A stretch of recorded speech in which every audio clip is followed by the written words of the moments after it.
Hey tennis fans, I'm Grace Carter. Welcome to your Tennis Now news update.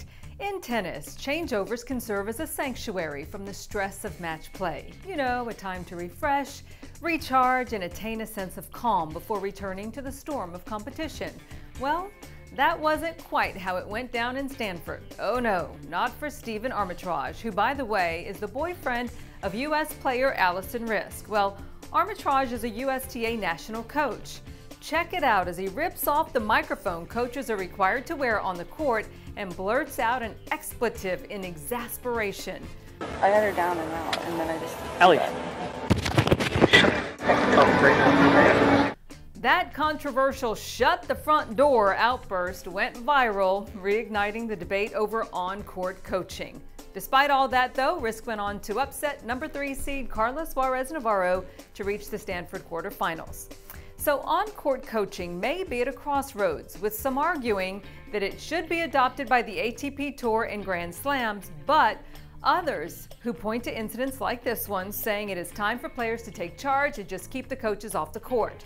So we want to know what you think about it. Would you like to see on-court coaching expanded to the men's side and to the majors? Or should we sit the coaches down? Let us know in the comment section below and we'll share your views next time. Okay, maybe it's the heat, but have you noticed that changeovers are getting a little hot lately? We sure have. So we thought we'd share some of the more entertaining changeovers from this season. Here is a little show from John Isner at the Australian Open. Second set, Muller, 7 games to 6. We've seen quick changes during changeovers. Tamia Basinski pulled off an Indian Wells first, changing her dress right on the court during her second round victory last March. Done like a pro.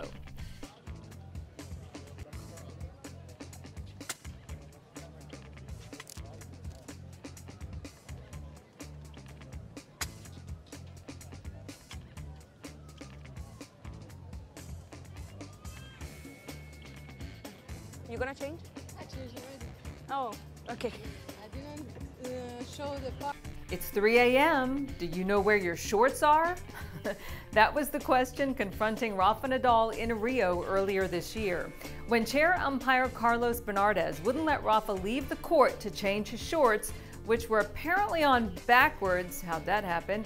Rafa wrapped a towel around his waist and changed right there on the court. Of course, fans loved it. Waiting for the towel to drop, I guess. Things got a little testy in the Hamburg final. Fabio Fognini thought Rafa was playing a little too slowly, so he had a little something to say about it. Initially, Rafa looked surprised, but then he pointed at Fabio as if to send him back to his seat. One of the all-time classic changeover meltdowns comes courtesy of Marcos Baghdatis, who did a hatchet job on 4 of his rackets during his 2012 Australian Open loss to Stan Wawrinka. Nighttime tennis. We all love it. It is thrilling for the fans, but it can be a little challenging for the players. Elo Karlovic lost his Washington, D.C. opener to Alexander Dokopolov in a match that ended at about 1:30 in the morning. Now, you may recall these two played a 5-set epic at Wimbledon last month. So after a late night match, how do you suppose the players wind down? Well, for Dr. Evo, it's dissecting some chicken wings. But as he pointed out later in a tweet, wings usually aren't on the menu for Evo at that hour. Also in D.C., some champions said goodbye a little early. Top-seeded Andy Murray was upset in a 3rd-set tie-break in his opener, and former U.S. Open champion Svetlana Kuznetsova was forced out due to injury. Hello guys, unfortunately I had to pull out from tournament of this week of Washington. I'm really sorry, but my body doesn't feel so well. I hope for soon recovery and be able to play next event next week. And this was nice. The City Open honored former #1 Leighton Hewitt and former top 10 player Mardy Fish, who both made their farewell appearances at that tournament. They included a pretty cool video tribute to Leighton, including this fan's impression of Leighton's signature "Come on" shout. And can you give us one of his signature "come on"? Yeah, I mean, that's fantastic. I mean, I think the Celtic one, I mean, is one of the most known "come on" now in tennis world. Come on! Leighton's going to officially retire at the Australian Open in January, but he's got a lot of work ahead still, playing in the U.S. Open and Davis Cup semifinals. Hewitt is also next in line as the Australian Davis Cup captain. As for Mardy Fish, he played doubles with Grigor Dimitrov. He was joined by his wife Stacy and son Beckett as he was presented with a painting.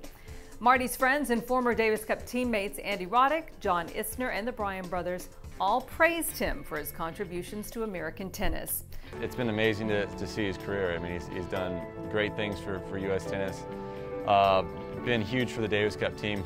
Saved our butts a few times. The guy can do it all. He was incredible. Singles and doubles player, all court game, sweetest backhand you've ever seen. You know, if we needed him for doubles, if Bob or Mike were out, he would jump in. He would do anything you wanted him to do on a Davis Cup team, and that's you know, it's the kind of teammate you want.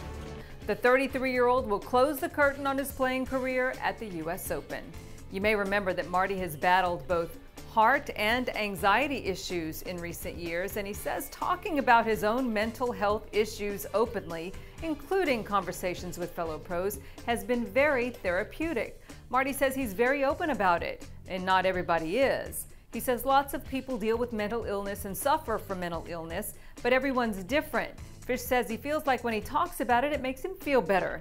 He's spoken to a few players on the men's and the women's side about it and about their struggles, and he says if he can help one person, one athlete, whoever, get through it, he's happy to do it. And of course, we wish Mardy all the best. We leave you now with our Bounce Back Player of the Week, 19-year-old American Luisa Chirico. She started the week in Washington taking a surprise hit to the back of the head.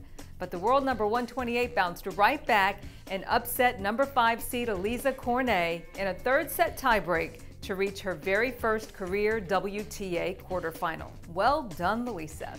That's the news for now. Thanks for tuning in, everybody. I'm Grace Carter. We'll see you next time here on Tennis Now.